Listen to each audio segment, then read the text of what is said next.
Friends, आज हम देखेंगे स्टेरिलाइजेशन के बारे में, जो कि बहुत इम्पॉर्टेंट टॉपिक है और एग्ज़ाम में पूछा जाता है। स्टेरिलाइजेशन की डेफिनेशन हम देखते हैं। ये एक ऐसी प्रोसेस होती है जिसमें माइक्रो ऑर्गेनिज्म का डिस्ट्रक्शन किया जाता है, जिसमें उनके पोर्स भी इंक्लूडिंग होते हैं, ठीक है।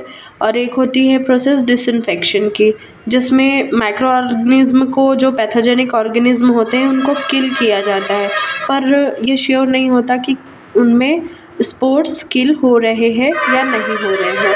और एंटीसेप्टिक जो होते हैं वो क्या होते हैं? It is the prevention of infection by inhibition growth of bacteria. ये जो बैक्टीरिया की ग्रोथ को होने से रोकते हैं।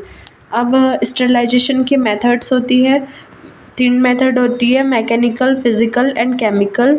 तो मैकेनिकल मेथड में देखते हैं, जैसे पहला होता है स्क्रबिंग, जिसमें हाथों की क्लीनिंग हो गया, स्किन की क्लीनिंग, ठीक है, scrubbing of hands, cleaning floor, cleaning operation theatre, cleaning clothing. फिर होता है एक सेडिमेंटेशन, जिसमें वाटर का प्यूरिफिकेशन और लेबोरेटरी लिक्विड का प्यूरिफिकेशन होता है, ठीक है। तीसरा है फिल्ट्रेशन। तो फिल्ट्रेशन के द्वारा डिसइंफेक्शन किया जाता है वाटर का, लेबोरेटरी लिक्विड का, कल्चर मीडिया और फार्माक्यूटिकल प्रिपरेशन को जो डिसइंफेक्ट किया जाता है। फिर फिजिकल मेथड में आता है सनलाइट, ड्राइंग, हीट, मॉइस्ट और ड्राइंग, रेडिएशन एंड अल्ट्रासोनिक। और एक तीसरी मेथड होती है केमिकल मेथड। तो अभी पहले हम सेडिमेंटेशन देखते हैं, जो फिजिकल मेथड का वो 4th पॉइंट था। इसमें purification of water, purification of laboratory liquid में यूज़ होता था, ठीक है। अच्छा, फिर आता है जो फिजिकल मेथड में सनलाइट जो देखे थे, उसमें क्या होगा? अच्छा, सेडिमेंटेशन क्या था अभी हमने देखा, वो मैकेनिकल मेथड, ठीक है। Sunlight, sterilisation of cloth, blanket, pillow, mattress, ठीक है। Sterilisation of bedpan, urinal and after cleaning. Sterilisation of water in tank, river and lakes. और ड्राई के द्वारा जो कई सारे बैक्टीरिया होते हैं उनको भी ड्राई किया जाता है।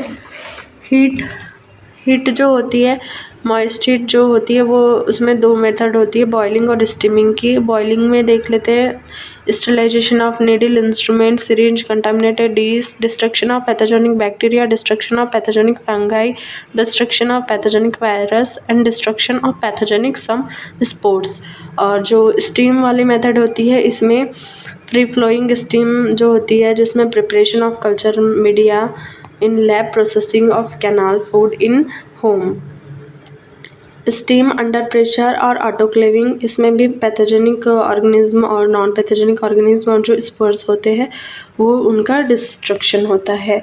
हीट जब देते हैं तो कुछ पॉइंट अपन को याद रखने हैं, जैसे क्लीन द आर्टिकल, पहले आर्टिकल्स को क्लीन करना है बॉइलिंग के पहले। फिर जो आर्टिकल होते हैं वो वाटर में फुल्ली डीप होने चाहिए। और बॉइलिंग के का जो टाइमिंग होता है उसे काउंट करना है। बॉयलर को कवर्ड करना है लिड्स के द्वारा।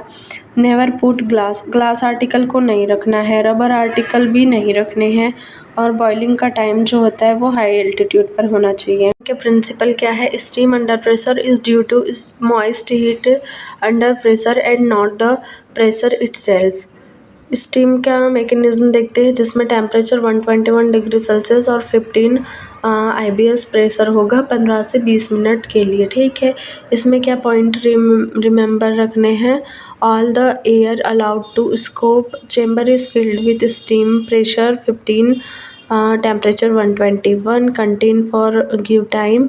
Bundle should not be very large. Bundle should be packed loosely. Free flow steam under the chamber. Sterilization article must not be wet or clamp while removing from autoclaving, ठीक है। High vacuum sterilization में new type of pressure steam sterilization with vacuum system under pressure 28 to 30 IBS. Sterilization of fabric and rubber. Sterilization of instrument और operation theatre. अगर आपको sterilisation का और एक video चाहिए तो चैनल पर विजिट ज़रूर करें और डिस्क्रिप्शन में देखें। स्टेरिलाइजेशन की नेक्स्ट मेथड है टिंडलाइजेशन। इसको इंटरमिटेंट स्टेरिलाइजेशन भी कहते हैं। इसमें application of steam for 30 minute और 3 successive of vaccine and serum. Sterilization of culture media, ठीक है। ये टिंडलाइजेशन में ये किया जाता है। पैस्चराइजेशन, इसे लुइस पास्चर ने इन्वेंट किया था। इसमें क्या करते हैं, process of heating a liquid for a moderate temperature for a definite period of time to destroy desirable bacteria without changing any chemical composition of fluid.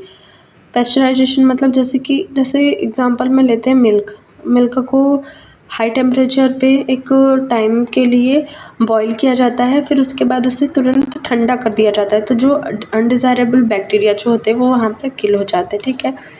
To reduce bacteria population of a liquid such as milk, okay. To destroy pathogenic organism causing disease and spoilage of food. जैसे milk borne disease से बचने के लिए ये method बहुत best है। Method of pasteurisation ये दो टाइप से होता है, एक होल्डर मेथड और एक फ्लैश मेथड। होल्डर मेथड में heating at 62 degree Celsius for 30 minute followed by rapid cooling at 5 degree Celsius. And flash method में आता है heating 72 degree Celsius for 15 second followed by rapid cooling at 4 degree Celsius, जैसे milk में जो होता है। फिर देखते हैं ड्राई हीट में रेड हीट। ऑटोक्लेविंग मशीन का डायग्राम देख लीजिए।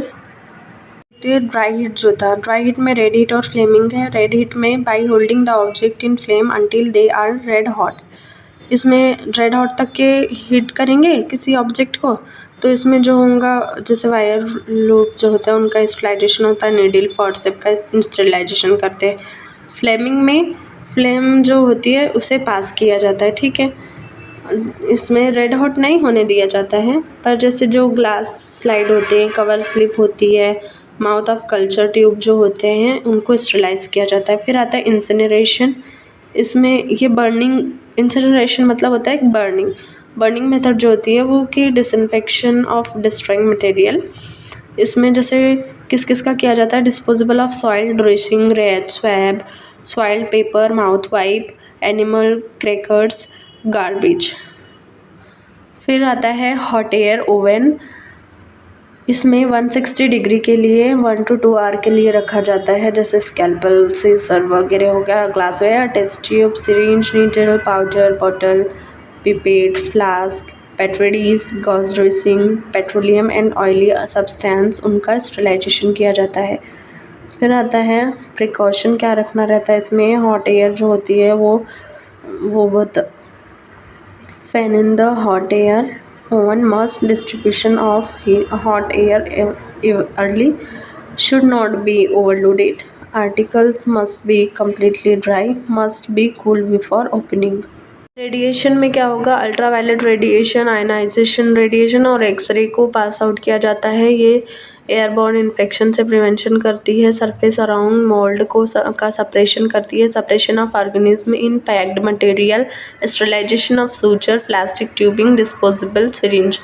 अल्ट्रासोनिक के मैकेनिकल वाइब्रेशन होते हैं जो कि यूज़फुल होते हैं बैक्टीरिया, प्रोटीन सोल और डिसऑर्डर जो होता है उनके डिस्ट्रक्शन में यूज़ होते हैं। केमिकल मेथड में डिसइंफेक्टेंट्स आते हैं और एंटीसेप्टिक सॉल्यूशंस आते हैं।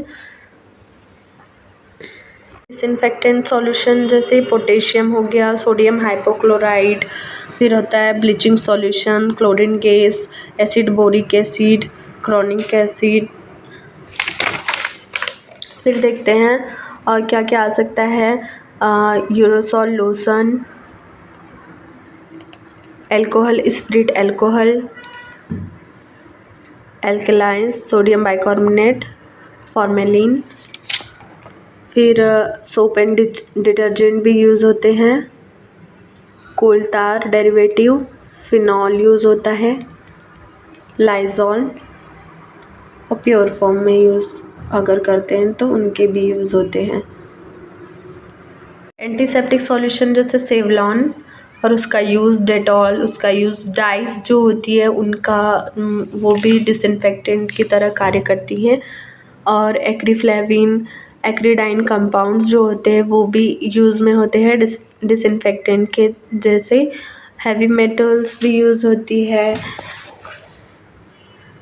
हाइड्रोजन पेरोक्साइड को भी यूज़ किया जाता है।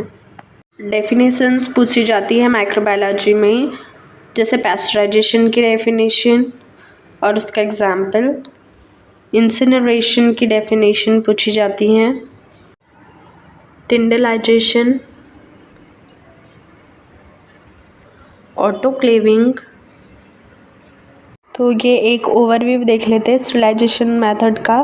जैसे physical agent sunlight drawing heat में हमने देखा, ड्राई हीट, मॉइस्ट हीट, जिसमें ये अलग अलग टाइप के और उनका अलग अलग टेम्परेचर होता है। और केमिकल एजेंट्स हमने देखे, मैकेनिकल भी देखा। आज हमारा स्टरलाइजेशन टॉपिक कंप्लीट होता है। दोस्तों वीडियो कैसा लगा ज़रूर बताएं और like, subscribe and share. Thank you.